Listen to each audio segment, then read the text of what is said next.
So, alright. So I'm gonna start with my list of MGTOW books that have really helped me along the way. Um, some of this stuff it's kind of like it's really very very much associated to like the MGTOW lifestyle because I guess MGTOW, you want to embark on a journey of learning, right? Not embark on a journey of being shackled to a 30-year mortgage, a couple of kids and wife, right? That to me is something I don't want to do. If that's what you want to do, that's good. You do that, but that's not what I want to do. So, all right. So let's start with this book. It's called The Case Against Perfection. It's a pretty short read, but it's a pretty simple book. It's not that hard of a read. But well, it's not also like fucking grade school level. It's pretty. It's.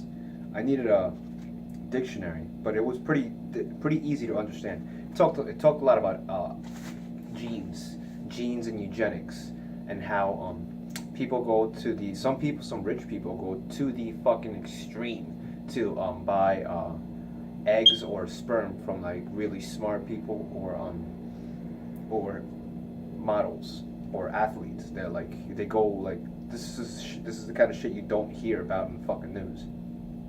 It's also a little bit sad because not sad, but to me, I guess my feelings it will be a little sad, but then in reality, this is just reality.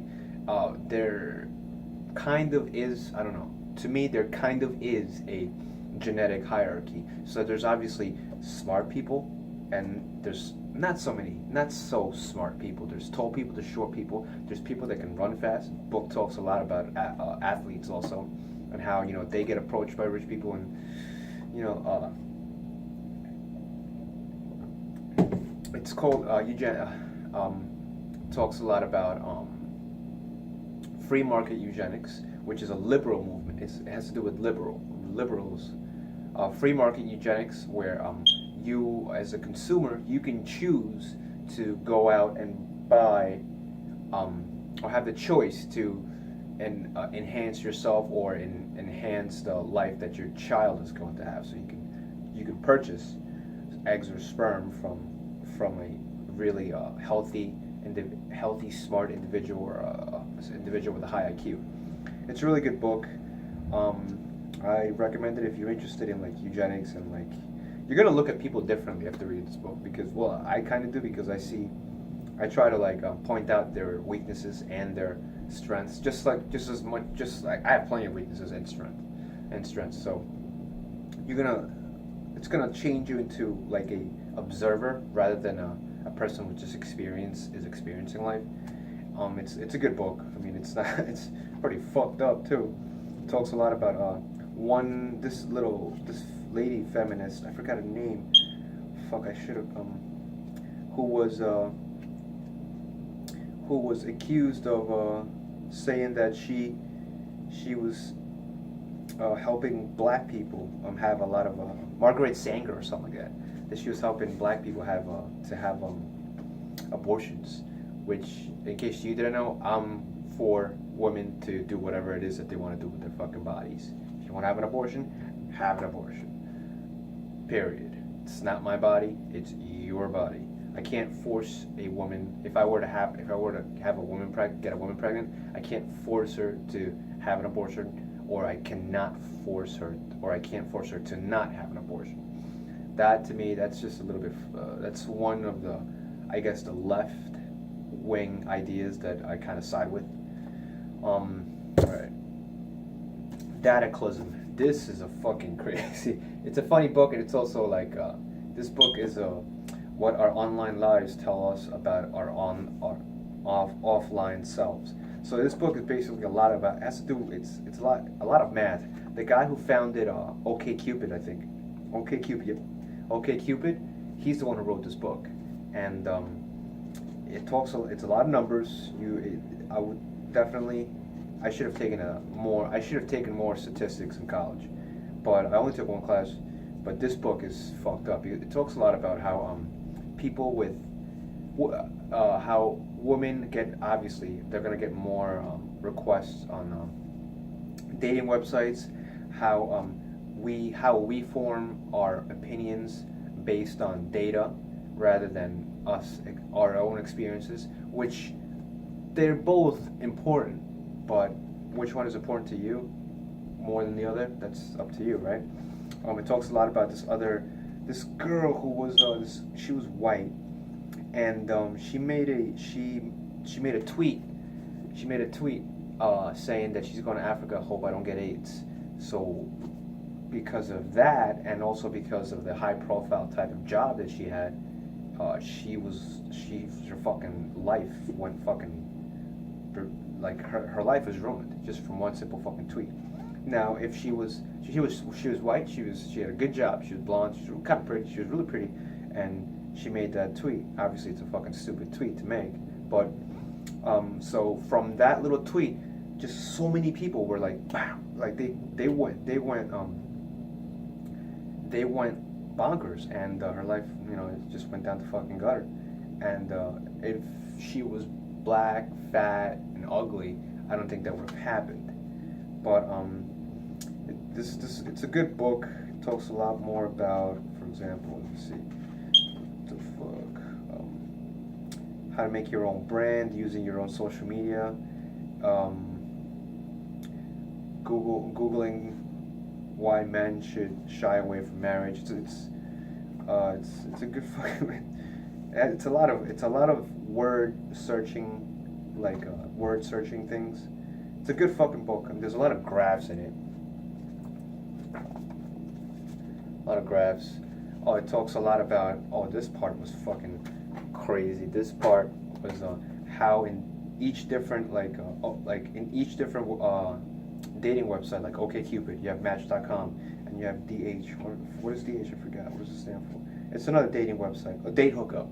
How you have here Asian, Black, Latino, and white, and how in percentage how much they will be able to date another Asian, and how much they would be able to date another Black, Latino, and white. And so far, in a lot of these websites, Black people are underappreciated. And that's just what the data says. That's not what I say. And it just shows. This book also shows. Now I'm getting it. This book shows how when we choose our mate, we're more likely to choose somebody that looks like us.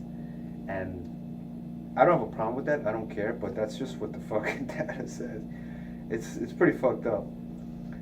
I mean, I think it's kind of fucked up because I don't really care about color. If you're cool. If you're a lady and you're cool, and we share some things, in common, as well as some things that are different. Whatever, you're cool. I don't care. I'm colorblind basically when it comes to women. But it's a good book. It shows how fucking racist we are when it comes to choosing our mates. I guess if you want to call it racist. This book, Men on Strike, this is a good fucking book. This is gonna scare the fuck out of you. It's gonna really make you wanna stay away from women. Keep your fucking distance. Just say yes, no, yes, hello. It's gonna make you not even wanna look at their fucking asses. And it's a scary book. Mostly it's a lot of anecdotal messages, and it's written by a woman, a female psychologist who's friends with Summers. What's that lady's name? She was friends. The lady who wrote this book is friends with the feminist who wrote The War on Boys, which I forgot her fucking Suzanne Summers, but it's something Summers. And she's friends with not this author. Summers is friends with Milo Yiannopoulos. But yeah, this book is fucked up. It tells you a lot of anonymous stories from men who had their lives completely fucking ruined by women. So that's why it's called Men on Strike. It's a good book, trust me. Why men are boycotting marriage, fatherhood, and the American dream. And why it matters. Well, obviously you need men to get women pregnant so women can have children. You need men to marry women so women can be happy and raise the child, right? But I'll leave that up to you. This book is The Monogamy Gap. This is sad book. It's so sad that it's fucking funny, and it's written by a gay psychologist, and he's actually I like him. He shows a lot of a lot of studies from his own work. The only limitation is that this book is based on about 120 young male college students. That's the only limitation, but the what do you call it? The consistent like result is that a lot of men really don't want to they might say they want to settle down, but they're really not going to. They're always going to look at other women, and that's why it's called the monogamy gap. I mean, if you're interested in finding out a lot about monogamy, then it's or how horrible it is. I mean, I would never tie myself down to one person for the rest of my life. Are you fucking crazy? That's fucking insane. To me, it just sounds alien. I could not do something like that. The monogamy gap. Read this fucking. It'll scare you It'll scare you away from marriage, just like this one. This book was fun to read. This book, The Consuming Inks, talks a lot about how we consume relationships, we consume products, we consume experiences, we consume friendships, besides consuming food, right? And it's a pretty fucked up book because not fucked up, but it's fucked up in a funny way. Like, it talks a lot about how men in the presence of women in game shows, right? Where you'll bet more money or something, they'll take more risks in front of women than in front of men. They'll take risks in front of men too, but just not as high. That intensity of risk taking is not as high as when it comes to taking risk in front of a woman. So it's interesting. It talks a lot about how your testosterone drive in your salivary glands skyrockets after you're driving a nice car. I mean, it's good stuff. It talks a lot about how women marketing. There's a chapter here, marketing hope by selling lies. It talks a lot of that. Is insane. That is a really good chapter. Let me see what for this part in the chapter, marketing hope by selling lies. To reiterate, the banal truth is that universal markers of beauty do exist. So it obviously has to do with symmetry. We're all attracted to symmetry, right? If you see like a fat girl out there and you're like, fuck, oh, that bitch is nasty, means you're not doing that because you're an asshole. It's just that you wouldn't really want to fuck that. You wouldn't want to get involved with that type of person, right? Because they're fat, and when you're fat and you're overweight, you are unhealthy, and that just sends a signal to another potential mate that is like, fuck that shit. That shit's nasty. I'll never fucking do that unless I was fucking drunk or something like that. But it's not trying to be mean, but it's just reality, okay? And it talks a lot about fat acceptance and how that's a lot of bullshit. That's why it's called marketing hope by selling lies. People, you got to accept yourself. That's fine if you want to accept yourself, but it's also, if you want people to, I guess, be attracted to you, then you have to be attractive in some sort of way, not just physically, but you have to be attractive in some sort of way, right? Both, I would say, right? It talks a lot about motivation books and how they're bullshit. There are a lot of bullshit, like The Secret. If you ever heard about The Secret, that's a really good bullshit motivation book, because it just is. I almost got suckered into buying that. It's a good book. I recommend this book. It's fun to read too. Oh, it talks a lot also about one really interesting study in this book, how they took one dude, like a college age man, and they put him in front of like a Honda Prius or something like that, and they made the woman rate him, right, like a classroom of women. And they rated him as average. Oh, he's alright. He looks alright. Dude was dressed up normally, right? Then they put him behind a really expensive car, like a Lamborghini or an Aston Martin. Same guy, same clothes. Made the woman rate him, and they rated him. Oh, he looks like Brad Pitt. He looks beautiful. He looks attractive. He looks successful. So You'll figure that. I'll let you figure that one out by yourself.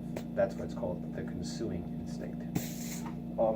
This book, I'm still reading this book because this book is fucking so hard to read. It's incredibly difficult. It's written by a professor of biology and a professor of psychology. This is basically like how hormones affect your decision making. You know, like it's called the Evolutionary Biology of Human Female Sexuality, right?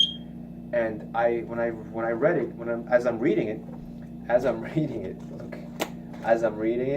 look how much shit I've highlighted. As I'm reading it, it talks a lot about men too.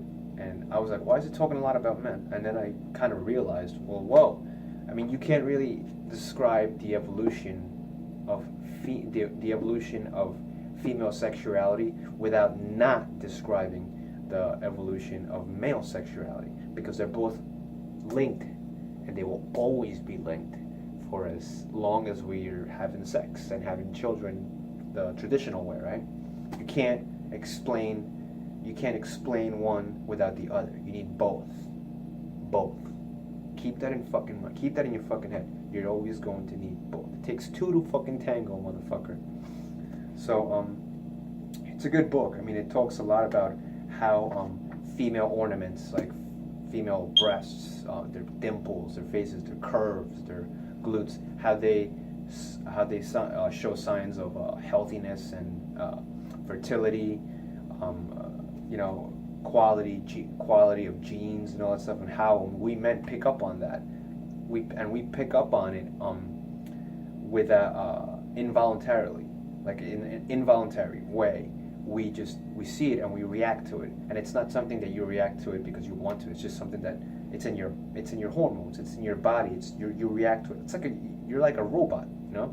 Just as the way as women react to our good looks, like they like, a lot of women think, or not think, they see that a jaw shows signs of high testosterone, and high testosterone in a male means that he can produce a lot of sperm. He's very healthy. He's strong. He can protect the woman, and that's what women not really want, but that's one of the many things that women look for in a man. So it's really fucking. There's another really interesting study with over 100 Polish women in early 20s to mid 20s to late 20s, and how mostly a lot of women who had really tiny waists and tight, firm breasts had a really optimal levels of estrogen in their body. And estrogen is obviously, you know, promotes femininity, quality of femininity, quality of fertility, and all that kind of stuff. It's a good fucking book. It's a hard book, but it's a good fucking book to read. Talks a lot about intrinsic genes, how what the fuck is that part? How we're also attracted to each other.